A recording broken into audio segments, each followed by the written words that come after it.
is 8:33. Let's go through the front pages before we have a peek at what's inside them, starting with the Times, which leads with, as many papers, in fact, pretty much all the papers do lead with the stabbing of British author Sir Salman Rushdie this morning. The Guardian, following the same story, saying the author was attacked by a masked man during the event in New York State. Daily Mail shows a photo of the man it claims leapt up on the stage to attack Salman Rushdie. A man is currently under arrest for suspicion of committing the attack. And then look at the Daily Telegraph. It says that the author has spent the last 33 years or so living under the shadow of that fatwa following his book, The Satanic Verses, which were published in 1988. Daily Express says Salman Rushdie was stabbed up to 15 times during that attack. And the Mirror also leading with the stabbing of Salman Rushdie. Yeah, and by the way, just to give you some reaction from Iran this morning, of course, the Ayatollah Khomeini, who issued that fatwa 30 years ago. Iran, its media, this is from the ultra-conservative newspaper Kayhan, which has hailed the assailant who attacked British author Salman Rushdie. Bravo to this courageous and duty-conscious man who attacked the apostate and depraved Salman Rushdie in New York, says the paper, whose chief is appointed by the current supreme leader, Ayatollah Ali Khamenei. Let us kiss the hands of the one who tore the neck of the enemy of God with a knife, it says. And so that's what that paper is saying this morning, giving you a flavour of the reaction in Iranian media. Can you imagine the stress of living 30 years plus under that sort of, well, knowing that every corner you turned around, there could be somebody there deliberately ordered to murder you? Yeah. The stress and strain of the last 30 years must have been absolutely terrible. Indeed, you can only imagine. We'll keep you updated on the status of Sir Salman Rushdie throughout the morning here on GBNEWS. But 8:35, should we go through what's inside the... Yeah, we've got Claire Muldoon and Emma Webb back with us. Thanks very much indeed for coming back. Let's have a look inside the Telegraph, Emma, at apparently half of council staff still want to work remotely, work from home. Not just that they want to, but that they actually are. So apparently, according to this investigation, half of council staff are still working at home. And also the investigation found that only 10% in two councils, 10% of the employees were actually working in the office. And they've got a list here in the Telegraph of some of the, shall we say, worst offending councils on this front. Dorset, 90% working from home. Leicestershire, 89% working from home. And the point that has been made in some of the responses to this story is that actually this is affecting councils' ability to function properly. Yeah. The councils deny that it is. And Jacob Rees-Mogg has of course been very strong in pushing back against civil servants not wanting to come back into the office. But the idea that they can function properly when most of their staff, or in some cases 50% of their staff, up to 90%, are not actually in the office, I think it's ridiculous. What justification can they possibly give now that, we've come through the pandemic? I know it's still around, but how can they justify wanting to work from home still? It's interesting because obviously it's been months since these restrictions were lifted and they could have gone back into the office. And there's a quote here saying from one of the councils, saying that they've continued to work like this in order to, this is a quote, offer a hybrid solution. The question is, a solution to what? To what? It was a solution maybe to the lockdown restrictions during the pandemic, but now that those restrictions have been lifted, is it a solution to the fact that many of their employees simply don't want to come back into the office and do their jobs properly? Yeah. Is there any evidence that they cite for how it's affecting council services? So there's one story in here of a woman who was trying to get, so she lives with her son who has multiple sclerosis, and she was trying to get the government's tax rebate, which was one of the some of the help that was offered to people during the pandemic. And she says that she had called up 6 times to her council, and they had said that in order to try and get this rebate, and they had said that because they were working from home, they would need to hang up and call her back in order to get the information, but that they never called her back. Now, the council says that the reason why this situation for her wasn't resolved was something to do with a bank account being changed. But ultimately, if she called people and they never called her back, that is a clear example of them not being able to do their jobs properly. Because if they were working in the office, they would have been able to get, say, the manager or absolutely something like that. It's an abdication of responsibility. And it's people's Full lives. stop. It's people's Yes, lives. but the point is now there's no reason, there's no good reason for it. No, and Jacob I mean, the Rees-Mogg rest of us are having to go into work. Jacob Rees-Mogg has pointed out that this is not an effective use of taxpayer money. So whilst everybody is experiencing the cost of living crisis, the government should be careful in how it spends our money. And if they're essentially wasting money on these services if they're not able to function correctly because staff are working from home. Yeah, that's the question, isn't it? If the council can still function and do its job, surely it will be okay. But if it's being affected, I mean, there needs to be some sort of comprehensive investigation. Wouldn't it or shouldn't it have been part of the working contract that to do any job? Surely in the small print there, you are required to come into the office. Yeah, but it's probably not. But how would you measure the local authority as they are now? How would you measure the efficiency of it? How would you measure the fact that they're doing their job? Yeah, that's what you need, like a comprehensive review. Because obviously that woman was affected by it, but is it anecdotal? Is it in the minority? Is it a majority? We just don't know, do we?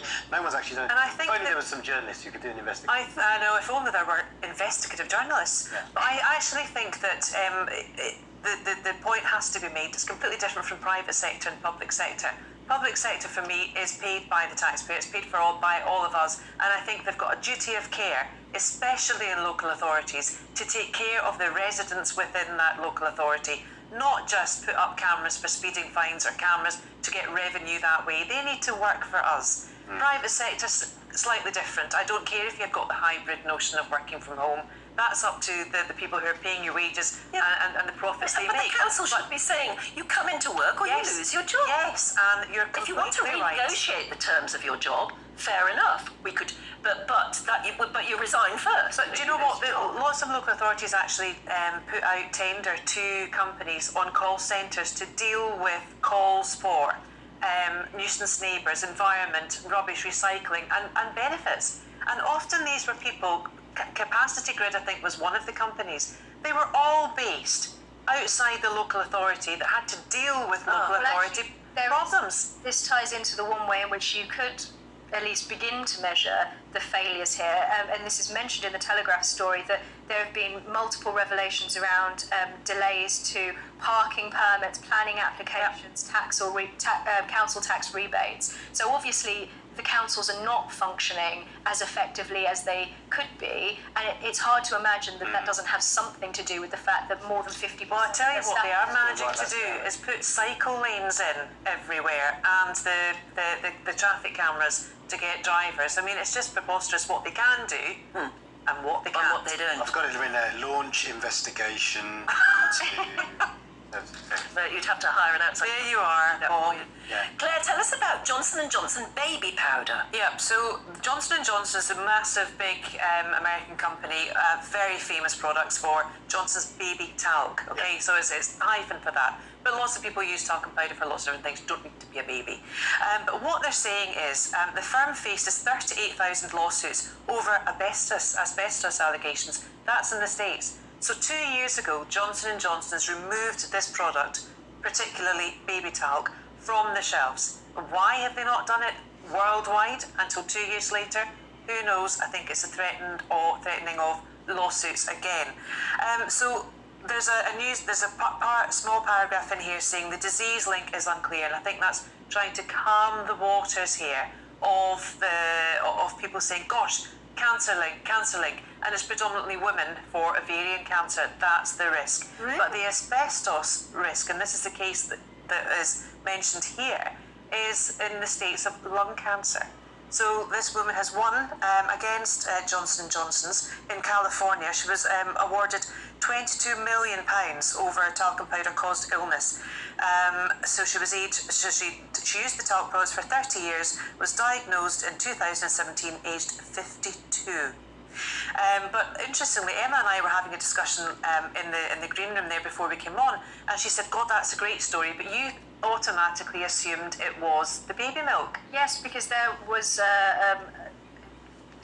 some scandal surrounding, I don't know the details of it, some scandal surrounding the baby formula. I think it was Nestle that originally put out this baby formula, and the effects that had on developing countries and so on, that there were real concerns about that as well. So you just wonder, you know, we hear of the FDA, we hear of all these, of NICE in this country, they're our regulator, they're our go-to for our gold standard. And yet these products are coming through, they're being tainted with things. So is the allegation or the suggestion that there is asbestos in the baby talc? Yes.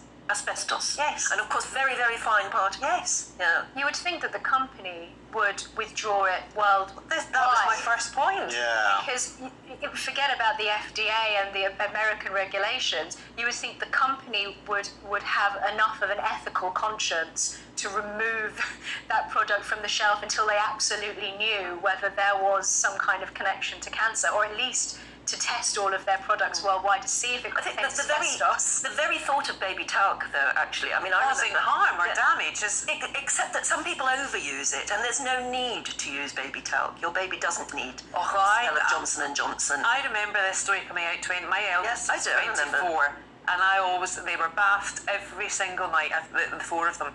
But when when she was first born, they were always talked in the wee creases, and it was lovely, and the smell of it was so lovely But and nevertheless, welcoming. it is a very, and very warm. fine powder. Yeah. And you do wonder how much baby breathes in and how much you Yeah, absolutely. And I remember one of my midwives saying to me that there's absolutely no need to use it. You don't. Yeah, I know, but it's But still, I agree, it's nuts. But it's a reminder, isn't it, that sometimes things get, passed and put onto the market, but actually that's not a completely watertight, bulletproof. No.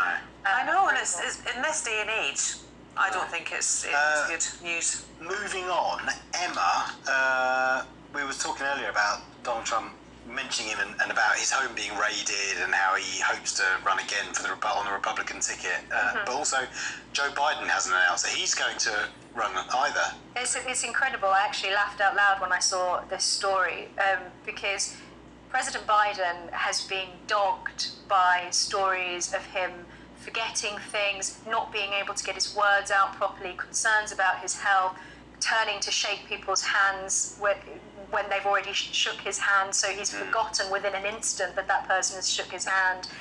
So the fact that Biden, aged 80, already older than Ronald Reagan, who was 77 when he finished his 2 terms in the White House, that at age 80, that Biden would put himself forward to run again for the Democrats is frankly incredible. He said he was going to be a one-term president. He sort of promised that. Did he say that? I think so. Yeah, I We think forgot he did. he'd said that, and then just written his name down. But also, that will be a hell of a blow for his vice president. I think it would be a hell of a blow for the Democrats because not only is he bad for the Democrats because he comes across in terms of his statesmanship, and given what's going on in Russia and in Ukraine, China, that America as an ally of the Western world needs to be putting forth a strong international persona and projecting power, that they would be led by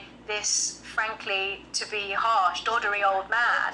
But he didn't have much to say when Pelosi went to Taiwan last week either, a couple of week and a half ago. He's just not leading.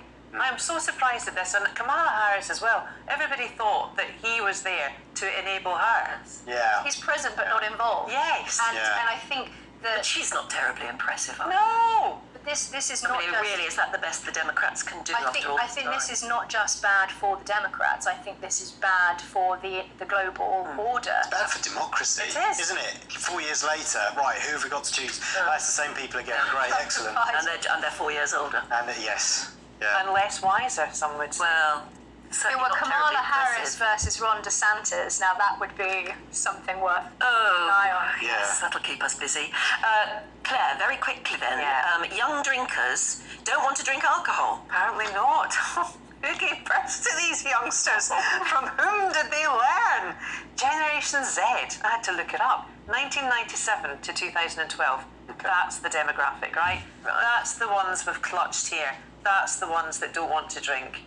And they were raised by mummies that did like, the odd drink, the odd glass of Well, maybe Chardonnay. that's what did it. It's the spectacle. That's what done it. Anyway, the story is they want from post-lockdown, low down now, they want a no-alcohol alternative.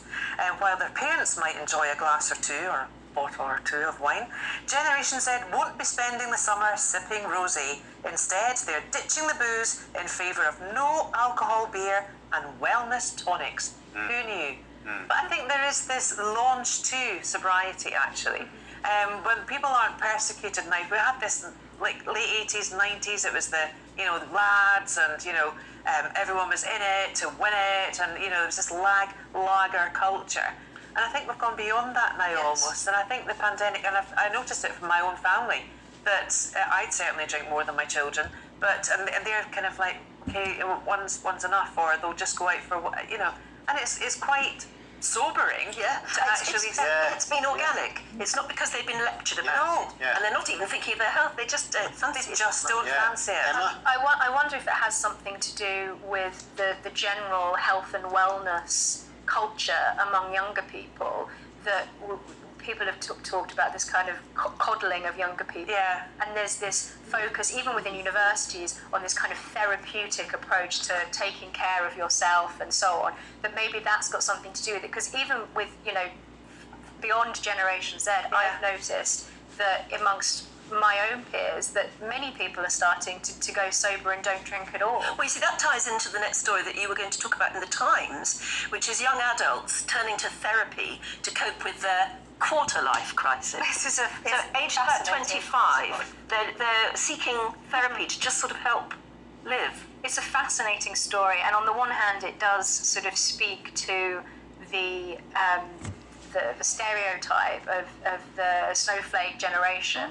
But on the other hand, I think that there is a sort of kernel of truth in this, which is that due to all sorts of things, housing situation, that young people are actually struggling to break out of this kind of prolonged adolescence and into adult life. And that's happening later and later and later. This week, there was stuff in the press about more children being born out of wedlock. The age of marriage has increased dramatically. It's now into the 30s. That young people are bearing the brunt of a lot of very toxic aspects, features of the society that we've created. And so this is very interesting that a number of young people, this psychotherapist is saying, is turning to her to deal with what they call a quarter-life crisis. And actually an organisation has been set up called Quarter Life, that has been set up to help young people deal with this prolonged adolescence. And I would go further as well and say that a lot of them actually have got a crisis of identity, because they're not homeowners, they're not husbands or wives, they're not parents. So what are they? Yes. And jobs are so transient now as well. There's not a thing as a job for life. Quite ironic, there's a plastic bag for life, and yet we don't have jobs for life. I guess they're having therapy because the therapist would say, and I'm no therapist myself, they would say it's okay to just be yourself. Yeah, and I quite welcome the fact that they're sensible enough, if they feel they need a bit of help, to go for it. But I think actually, in a very promising way, that suggests that young people are aware that this situation is affecting them, and that they want to achieve. We hear young people using the phrase adulting whenever they do some kind of daily task. Yeah. Any responsible person. Give me one of those, would you? I don't have any of those in my house at the moment. But it does suggest that actually there's an almost innate desire for family, for home, and that young people want to grow up, but the society in many ways is not facilitating. Hang on, so are we saying that there's like sensible, self-aware, emotionally intelligent young people? Not Maybe just these are us, same as we're not drinking any alcohol. Where? They should be telling us what to do. Brilliant. Right? Only one would stand to be Prime Minister. Yeah. Oh yes, please. Somebody Let's nice have and a new young and politics. forceful and talented and Yes. exciting and sober, yes. And that's not full of spin. Emma and Claire, thank you so much for joining us this You're morning. welcome, thank you. Thank you.